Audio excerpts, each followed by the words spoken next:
আসসালামু আলাইকুম। কেমন আছেন আপনারা সবাই? আশা করি সবাই ভালো আছেন। আজকে ফিরে এলাম আরেকটি নতুন আমের চাটনির রেসিপি নিয়ে। আমি আজকে বাদাম দিয়ে আমের একটি চাটনির রেসিপি আপনাদের সাথে শেয়ার করব। চলুন আর দেরি না করে রেসিপিটি আপনাদের সাথে শুরু করে দিই বিসমিল্লাহ বলে। এখানে আমি নিয়েছি, উপকরণগুলো প্রথমে দেখিয়ে দিচ্ছি। এখানে আমি নিয়েছি দুইটি বড় বড় আম, প্রায় 200 গ্রামের মতো হবে। একদম স্লাইস করে আমের যে মাঝখানের শক্ত আঁটিটা আছে সেটা সহ কেটে নিয়েছি লম্বা লম্বা করে। তারপরে নিয়েছি এখানে প্রায় 100 গ্রামের মতো চিনি, সাদা চিনি, আর নিয়েছি একটুখানি হাফ চা চামচের মতো লবণ। আর এখানে আছে সাদা এলাইচি দুটো, একটি লং, একটু ছোট তেজপাতা, আর এখানে আছে শুকনো মরিচ 3-4 ফালি, আর একটু মৌরি হাফ চামচের মতো, আর নিয়েছি 50 গ্রামের মতো চিনেবাদাম। এগুলো সব শুকনো উপকরণগুলো, চিনি ছাড়া আমি বাকি উপকরণগুলো একটু টেলে নিব। তারপরে আপনাদের কাছে ফিরে আসছি।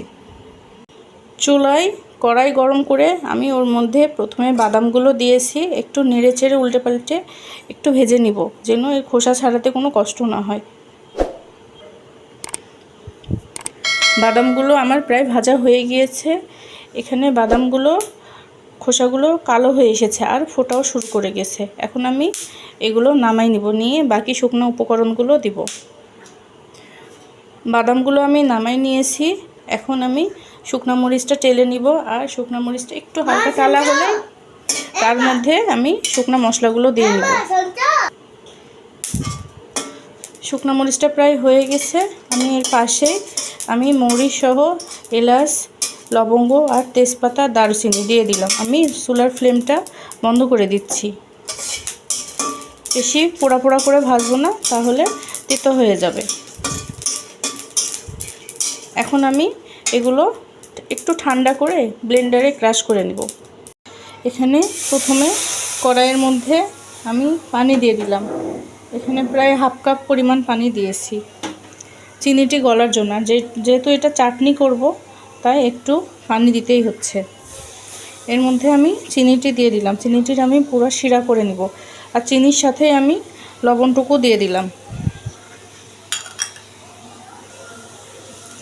আর চিনি গলা পর্যন্ত আমি অপেক্ষা করব। এরপর চিনি গলে গেলে এর মধ্যে আমি আমগুলো ঢেলে দিব। চিনিগুলো গলে গিয়েছে, পুরা শিরা হয়ে গিয়েছে। এখন আমি এর মধ্যে কেটে স্লাইস করে কেটে রাখা আমগুলো দিয়ে নিলাম। এখন উল্টে পাল্টে নিচ্ছি। এখন এখানে যেহেতু লবণ আর চিনি একসাথে দেওয়া আছে, আম থেকে পানি বেরিয়ে যাবে।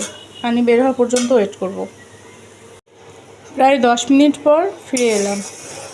এই পর্যায়ে আমগুলো সেদ্ধ হয়ে গেছে। এই পর্যায়ে আমি সব ধরনের মশলা যেগুলো আমি ক্রাশ করে রেখেছিলাম একটু টেলে নিয়ে সেগুলো দিয়ে দিচ্ছি। আর তার সাথে আমি এই ভেজে রাখা বাদামগুলো খোসা ছাড়িয়ে নিয়েছি, সেগুলোও দিয়ে দিচ্ছি। এটি অতি সাধারণ আর অনেক ঝটপট একটি চাটনি, তো খুব সহজেই করা যায়।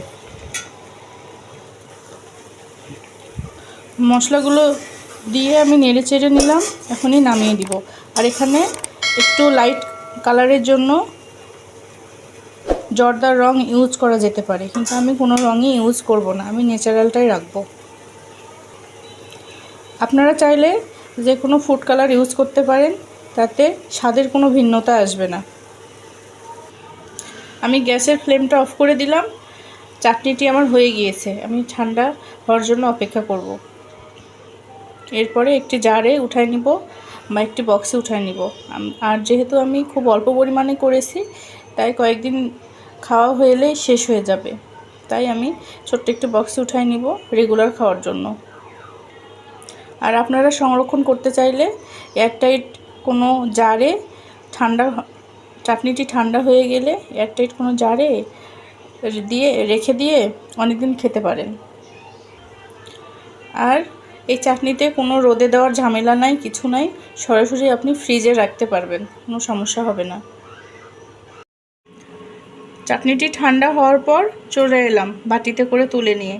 দেখুন কি সুন্দর একটি কালার এসেছে, আর অনেকটা লোভনীয় লাগছে। আর আমি খেয়ে দেখেছি, অনেক সুন্দর হয়েছে আর এত টেস্টি হয়েছে যে এর সাথে ভাত রুটি যে কোনো কিছুই খাওয়া যাবে। যে কোনো রিচ খাবারের পরে এই ধরনের একটি কিছু চাটনি যদি থাকে সামনে, তাহলে তো আর বলাই যায় না, অনেক বেশি লোভনীয় হয়ে ওঠে এবং খাবারটির পরিপূর্ণতা পায়। আমার চাটনির রেসিপিটি আপনাদের কাছে ভালো লেগে থাকলে লাইক শেয়ার করবেন, কমেন্ট করবেন আর সাবস্ক্রাইব করতে ভুলবেন না। ততক্ষণ পর্যন্ত সবার সুস্থতা কামনা করছি। আল্লাহ হাফেজ।